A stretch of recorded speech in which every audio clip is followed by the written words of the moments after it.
اعوذ باللہ من الشیطان الرجیم بسم اللہ الرحمن الرحیم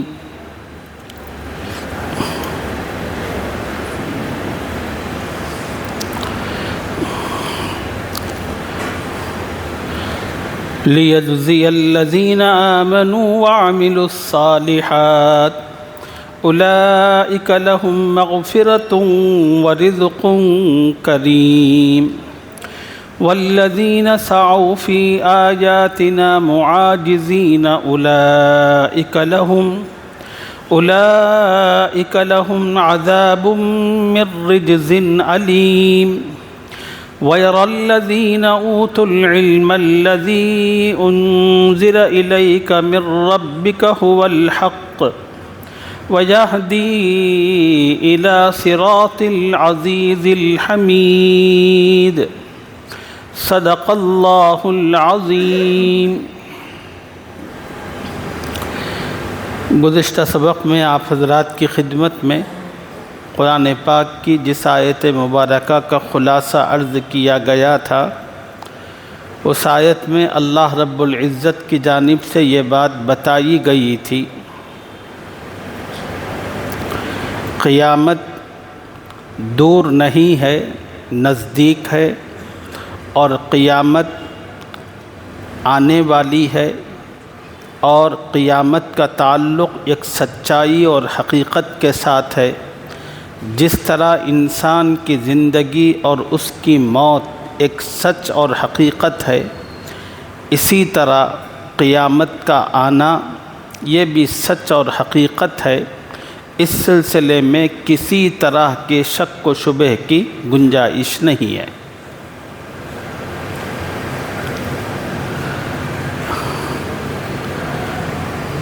ابھی میں نے آپ حضرات کی خدمت میں قرآن پاک کی جن آیتوں کی تلاوت کی ہے، اس میں سے پہلی آیت میں اللہ تعالیٰ قیامت واقع ہونے کی وجہ بتائی ہے۔ اللہ قیامت کیوں قائم کریں گے، قیامت کیوں ضروری ہے، اس کا ریزن اللہ تعالیٰ بتا رہے ہیں۔ لیجزی الذین آمنوا وعملوا الصالحات اولئک لهم مغفرۃ ورزق کریم والذین سعوا فی آیاتنا معاجزین اولئک لهم عذاب من رجز علیم۔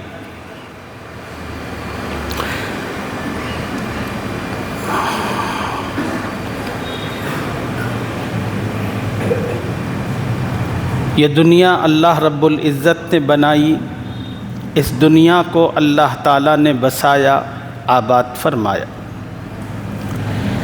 پھر اس دنیا میں اللہ تعالیٰ نے بے شمار مخلوقات بنائی، انہی میں حضرت انسان بھی ایک مخلوق ہے۔ پھر خدا نے اپنے کرم سے انسان کو تمام مخلوقات میں سب سے افضل، سب سے اشرف، سب سے اعلیٰ بنایا۔ اس انسان کو اس دنیا میں بھیجے جانے سے پہلے جب تمام کے تمام انسان ایک ذرات کی شکل میں تھے، جو روحیں تھیں، در حقیقت اللہ تعالیٰ نے عالم ارواح میں آدم علیہ السلام سے لے کر صبح قیامت تک آنے والی تمام روحوں کو اکٹھا کیا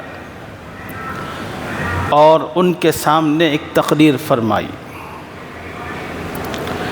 اللہ تعالیٰ نے اس تقریر میں سب لوگوں سے پوچھا، بتاؤ الست بربکم، کیا میں تمہارا رب، تمہارا پروردگار نہیں ہوں؟ قالوا بلا، تمام کی تمام روحوں نے ایک زبان ہو کر کہا، اے ہمارے رب کیوں نہیں، آپ ہی ہمارے رب ہیں، آپ ہی ہمارے اللہ ہیں، آپ ہی ہمارے پروردگار ہیں۔ پھر اللہ رب العزت نے تمام روحوں سے کہا، دیکھو میں رب ہوں اور تم میرے بندے ہو،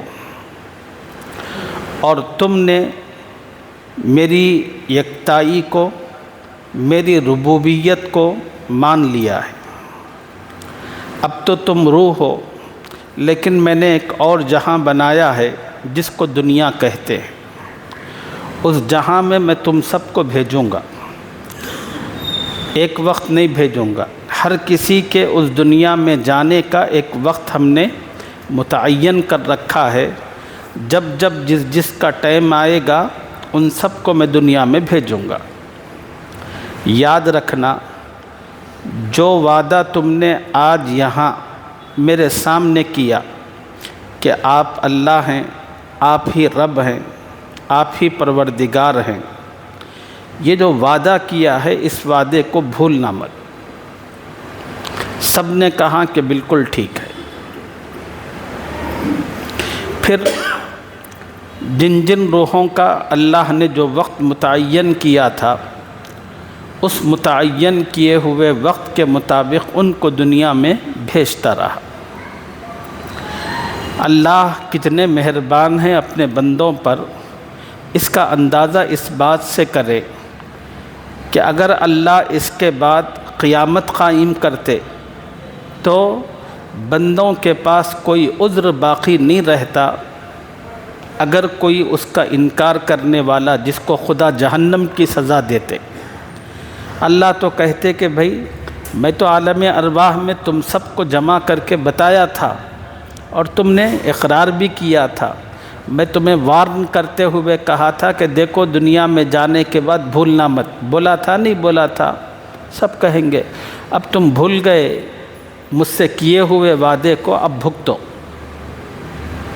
یہ اللہ کہہ سکتے تھے، اور اللہ بالکل حق بجانب تھے، لیکن اللہ بڑے مہربان ہیں اپنے بندوں پر۔ انہوں نے اپنی مہربانی سے یہ کیا،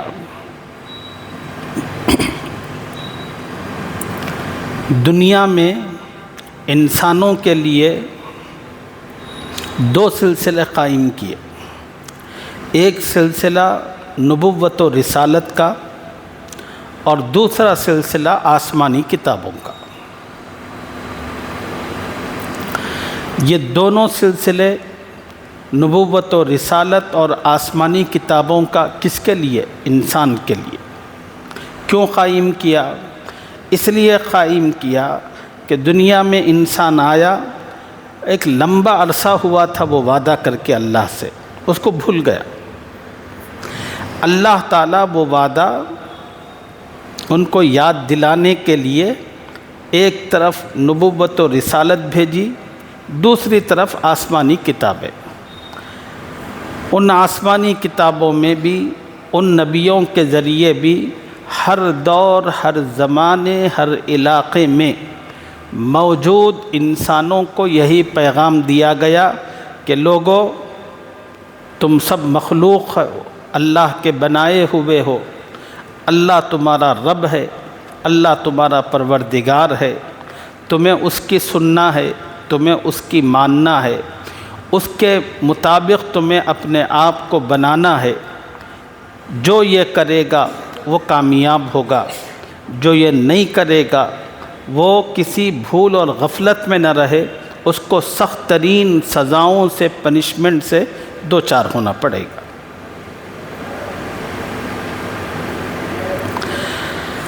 اللہ تعالیٰ نے انسان کو پیدا کیا، پیدا کر کے اس کو ایک آزادی دی۔ خدا اگر چاہتے تو انسان کو مجبور بھی بنا سکتے تھے۔ مجبور کسے کہتے ہیں؟ بیٹا بس یہ ماننا ہے، یہ کرنا ہے، یہ مجبور کا کام ہوتا، وہ کوئی دوسرا اس کے پاس آپشن ہی نہیں ہوتا۔ لیکن اللہ تعالیٰ امتحان لینا چاہتے تھے۔ میرے پاس عالم ارواح میں جن انسانوں نے وعدہ کیا تھا کہ آپ ہمارے رب ہیں، آپ ہمارے پروردگار ہیں، اللہ دیکھنا یہ چاہتے تھے کہ اس وعدے کو کون نبھائے گا، اس وعدے کو سے پیچھے کون ہٹے گا، اس کا انکار کون کرے گا۔ اس کے لیے اللہ تعالیٰ نے دنیا میں بھیجا دنیا میں بھیج کر انبیاء کو بھی بھیجا، ساتھ میں کتابیں بھی بھیجی۔ ان کتابوں کے ذریعے، ان نبیوں کے ذریعے وہ اللہ کی جو بات تھی اسی کی ریپیٹیشن ہوتی تھی ہر وقت۔ اب انسان کے کانوں میں یہ باتیں پڑتی تھیں، انبیاء کے ذریعے سے بھی، آسمانی کتابوں کے ذریعے سے بھی۔ اب اللہ تعالیٰ انسان کو اختیار دیا تھا، بھائی تو چاہے تو اس کو ایکسیپٹ بھی کر سکتا ہے، چاہے تو رد بھی کر سکتا ہے، یہ اختیار ہے تیرے پاس۔ ہم مجبور نہیں کرتے، ماننا ہی ماننا ہے، اختیار ہے تیرے۔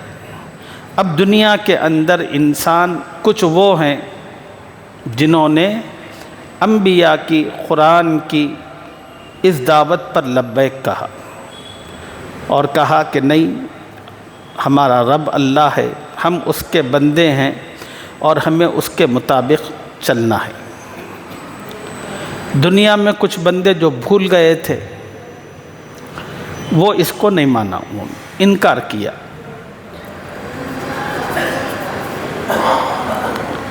اب دنیا ہے، اس زمین پر دو قسم کے لوگ ہو گئے، ایک وہ جو خدا سے کیے ہوئے اس عہد کو ماننے والے، اور دوسرے وہ لوگ جو اللہ تعالیٰ کے سامنے کیے ہوئے اس عہد سے مکرنے والے، اس سے پیچھے رہ جانے والے۔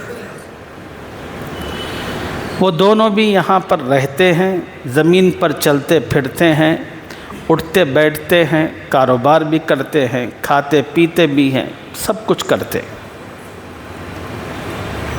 اللہ نے آزادی دے رکھی، پھر اللہ تعالیٰ نے ان انسانوں کے لیے زندگی کا ایک مختصر سا وقت رکھا۔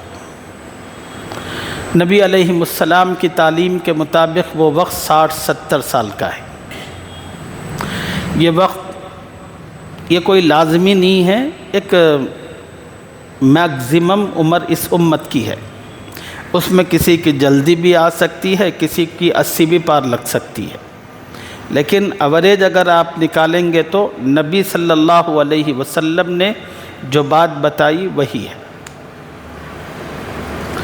اب اتنی عمر کے بعد موت آئے گی، موت آنے کے بعد پھر انسان کو عالم برزخ قبر میں پہنچایا جائے گا۔ پھر ایک زمانہ اس کو قبر میں ویٹنگ کرتے رہنا پڑے گا۔ کب تک یہ ویٹنگ؟ اس وقت تک جب تک کہ اللہ تعالیٰ نے قیامت کا جو وعدہ کیا ہے وہ پورا نہ کر دے۔ وہ وقت اللہ ہی کو معلوم ہے، کسی کو نہیں معلوم۔ اب جب وہ قیامت آئے گی تو پھر اللہ تعالیٰ اس دنیا میں آدم علیہ السلام سے لے کر قیامت قائم ہونے تک جتنے انسان تھے ان سب کو اٹھا کر کھڑا کریں گے۔ سب اللہ کے پاس سامنے ہوں گے۔ اب اللہ تعالیٰ قیامت قائم اس لیے کریں گے کہ بھائی اللہ نے ایک وعدہ لیا تھا عالم ارواح میں، اور وعدہ لے کر بولا تھا کہ بھائی دنیا میں جانے کے بعد بھولنا مت۔ یہ اللہ کی مہربانی کہ دنیا میں انسان آیا تو خدا نے اس وعدے کو یاد دلانے کے لیے نبیوں اور رسولوں کا بھی سلسلہ بھیجا، آسمانی کتابیں بھی بھیجی۔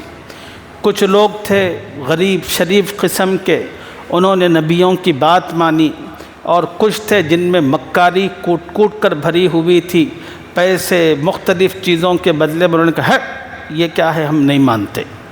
اب دنیا میں تو دونوں رہے، ایک خدا کی مان کر زندگی گزارنے والا، ایک نافرمانی کرنے والا۔ دنیا ختم ہو گئی، اب آخرت ضروری ہے تاکہ اللہ تعالیٰ ان لوگوں کو جنہوں نے خدا سے کیے ہوئے وعدے کا پاس و لحاظ رکھا، دنیا میں جانے کے بعد بھی اس کو فراموش نہیں کیا، اللہ ان کو انعام دینا چاہتے۔ اور جن لوگوں نے مکاری کی، خدا سے دھوکہ فراڈ کیا، وہاں تو بولا کہ آپ ہی ہمارے رب پروردگار ہے، لیکن دنیا میں آنے کے بعد بھول گئے، اب اللہ ان کو سزا دینا چاہتے۔ اس کے لیے قیامت کا قائم ہونا ضروری ہے۔ اگر یہ ججمنٹ کا دن اگر نہ ہو تو پھر جس آدمی نے دنیا کے اندر ایمانداری کی، حلال کی، پاکیزگی کی، خدا کی مان کر زندگی گزاری، دوسرا ایک لپوٹ ہے خدا کی نافرمانی کرنے والا، کفر و شرک میں ڈوبا ہوا، بدعت و خرافات کے اندر لتھڑا ہوا ایک لتخور قسم کا آدمی جو لوگوں پر ظلم و ستم ڈھایا کرتا تھا، ایک دوسرا آدمی تھا جو ہر کسی کے ساتھ بھلائی اور اچھائی کرتا تھا، کیا یہ دونوں ایکول ہوں گے؟ اب یہ دونوں ایک ہی ہیں؟ ظاہر سی بات ہے کہ عقل کہتی ہے کہ نہیں بھئی یہ دونوں الگ الگ ہیں۔ یہ الگ الگ ہیں یہ بتانے کے لیے ایک دن کا ہونا ضروری تھا، ایک وقت کا ہونا، اسی کو اللہ اور دین اسلام قرآن اپنی زبان میں قیامت کہتے ہیں اس کو۔ اسی کا ذکر قرآن کی ان آیتوں میں موجود ہے جس کی تلاوت ابھی میں نے آپ کے سامنے کی سنی ہے۔ لِيَجْزِيَ الَّذِينَ آمَنُوا وَعَمِلُوا الصَّالِحَاتِ، یہ قیامت اس لیے ضروری ہے کہ جو لوگ ایمان لائے اور نیک عمل کرتے رہے ان کو بدلہ دے۔ اولئک لہم مغفرۃ ورزق کریم، یہی لوگ ہیں جو ایمان والے، نیک عمل کرنے والے، جن کے لیے اللہ تعالیٰ کے پاس اس دن میں بخشش اور عمدہ روزی ہے۔ دنیا میں تو انسان کو روزی کے لیے محنت و مشقت کرنا پڑے گا، لیکن آخرت میں اللہ تعالیٰ ایسے لوگوں کو بغیر محنت کے روزی دیں گے، اور اتنی روزی دیں گے کہ اس روزی کے اندر نہ کبھی کمی ہوگی نہ کسی قسم کی ان کو اکتاہٹ ہوگی۔ ہر وہ چیز دیں گے جو وہ ڈیمانڈ کریں گے، جس کی وہ خواہش کریں گے، جس چیز کو وہ پسند کریں گے، ان کے ذہن میں کسی چیز سے متعلق خیال آ جائے تو زبان پر آنے سے پہلے اللہ اس کو سامنے کر دیں گے۔ یہ چیز اللہ ان لوگوں کو دیں گے جنہوں نے خدا سے کیے ہوئے اس وعدے کو یاد رکھا اور دنیا میں آ کر بھی اس کو بھولا نہیں اور اس کے مطابق اپنی زندگی بنائی۔ اب دوسرے لوگ والذین سعوا فی آیاتنا معاجزین، اور جنہوں نے ہماری آیتوں کے بارے میں کوشش کی کہ اللہ کو ہرا دیں، نبی کی آواز کو دبا دیں، ان کے باتوں کو چلنے نہ دیں۔ کسی بھی لیول پر جو بھی لوگ اس قسم کا جو پروگرام کرتے ہیں، مسلمانوں کو بدنام کر دیں، ان کو دہشت گرد کہیں، ان کے دین کو دہشت گردی قرار دیں، وہ تمام کے تمام لوگ، تاکہ دنیا میں موجود لوگوں کے سینٹیمنٹس ان لوگوں سے متعلق بد سے بدتر ہوں، اس طرح کی جو بھی کوششیں کرتے ہیں اسی کو بتایا جا رہا ہے۔ والذین سعوا فی آیاتنا معاجزین، اور جنہوں نے ہماری آیتوں کے بارے میں کوشش کی کہ ہمیں ہرا دیں، اولئک لہم عذاب من رجز علیم، خدا کی مسجدیں جو بنی ہوئی تھیں، خدا کی مسجدوں کو ڈھا کر اور ان مسلمانوں سے ان کو چھین کر زبردستی غیر غلط قسم کے فیصلے دے کر حکومت وقت اپنا زور صرف کر کے وہاں مندر بنا دے، کیا خدا ایسے ہی چھوڑ دیں گے؟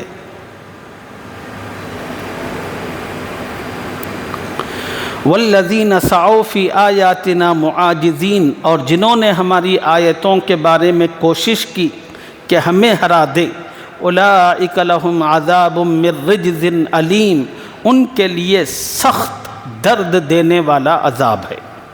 اس کے لیے قیامت کا ہونا ضروری ہے، اس لیے کہ دنیا میں یہ نہیں ہو سکتا تھا۔ کیوں؟ اس لیے کہ اللہ نے ان کو بولا تھا آخرت میں، اور وعدہ بھی لیا تھا کہ بھئی دنیا میں جانے کے بعد بھولنا نہیں، سب نے کہا ہاں۔ تو اب اللہ دیکھنا چاہتے تھے وہ ججمنٹ ڈے، اگر دنیا ہی میں رکھتے تو پھر اس کا کوئی مطلب ہی نہیں ہوتا۔ اللہ ایک پوری زندگی ایک انسان کو دیکھ کر دیکھنا چاہتے ہیں، یہ بیٹا کیا کرتا ہے، کیا نہیں کرتا، کیا اس وعدے کا کبھی پاس و لحاظ رکھے گا، نہیں رکھے گا، سب اللہ تعالیٰ دیکھنا چاہتے۔ ایک بھرپور زندگی، تاکہ پھر کسی انسان کے پاس کوئی عذر ہی باقی نہ رہے۔ جب وہ زندگی پوری ہو گئی اس کا، تو پھر اللہ نے موت دی، پھر ججمنٹ کے لیے ایک وقت رکھا، اسی کو قیامت کہتے۔ اچھا، دوسری آیت جو میں نے پڑھی آپ کے سامنے، اس آیت میں قرآن پاک کی صداقت اور اس کی حقانیت سے متعلق بتایا گیا۔ قرآن مجید پر مشرکین بڑا اعتراض کرتے تھے۔ اللہ نے کہا یہ لوگ تو کریں گے، لیکن جو سچے اور اچھے لوگ ہیں، جن کی طبیعت میں سلامتی ہے، جن کے دماغ زبردست ہیں، ایسے جو لوگ ہیں وہ قرآن مجید کو اللہ کا کلام سمجھتے ہیں، قرآن مجید کو اپنی زندگی کے لیے رہبر اور رہنما سمجھتے ہیں۔ اسی کو اللہ نے کہا وَيَرَى الَّذِينَ أُوتُوا الْعِلْمَ الَّذِي أُنزِلَ إِلَيْكَ مِن رَبِّكَ هُوَ الْحَقُّ، اور جن لوگوں کو آسمانی کتابوں کا علم دیا گیا، یعنی یہودی، کچھ عیسائی، وہ جانتے ہیں۔ تمام یہودی تو لپوٹ نہیں تھے، اکثریت لپوٹوں کی تھی، مگر کچھ لوگ بڑے اچھے تھے۔ یہی معاملہ عیسائیوں میں بھی تھا۔ انہی کے بارے میں اللہ نے فرمایا وہ ہیں، اور اس کے علاوہ جتنے علم والے لوگ ہیں، جن لوگوں کو آسمانی کتابوں کا علم دیا گیا ہے، وہ جانتے ہیں جو قرآن تمہارے پروردگار کی طرف سے تم پر نازل ہوا ہے وہ حق ہے اور سچ ہے۔ وَيَهْدِي إِلَى صِرَاطِ الْعَزِيزِ الْحَمِيدِ، وہ اس خدا کا راستہ بتاتا ہے جو غالب اور لائق تعریف ہے، کہ جس راستے پر چلنے سے انسان خدا کا پسندیدہ بن سکتا ہے۔